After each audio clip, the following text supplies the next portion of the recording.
Austin Ekeler granted an interview to SiriusXM. He's gotten really vocal, and now he sounds really bitter. And he said the Charger ownership, and I believe that's John Spanos, the president of football operations, and Tom Telesco, the general manager, said, we are not going to negotiate with you any longer. You owe us a year on the contract.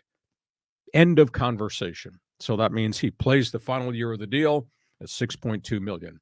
And his response on SiriusXM, because I heard the piece of the interview, I felt like they punched me in the face. Wow. For everything he has done for that team.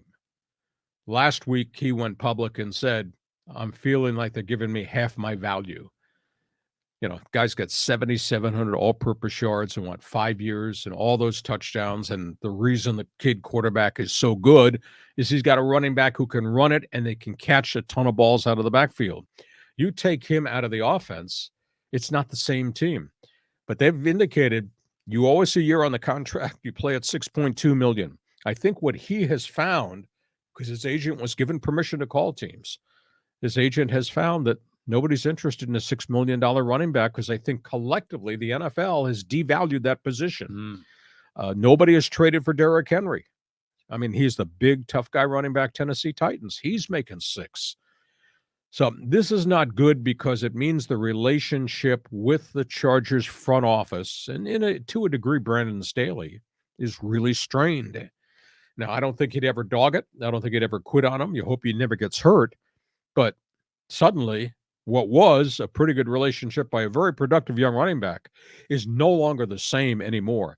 So that's a big, big issue going forward. I don't understand the Chargers. They've got some cap space. You could bump him up from $6 million to $8 million. That'd be the starting point for negotiations next year. And I guarantee you, if you franchise tag him next year, even though the number will be $10 million, he's going to be really unhappy. And I don't think he's going to sign the franchise tag. And hell, he might even hold out. So we got a year to see if anybody will solve this situation, but he felt like he was punched in the face by an organization he's given his heart to. Is this maybe Dean Spanos just being cheap?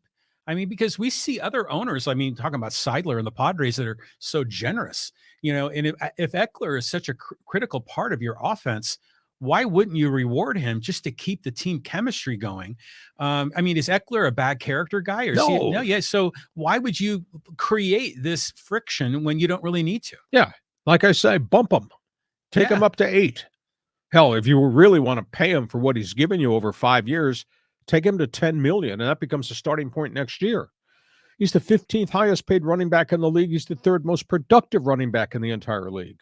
But nobody's making more than $6 million, especially since Ezekiel Elliott got released. Dallas said, we're not paying you $10 million. You got to take $5 million. Well, he hasn't done that yet either.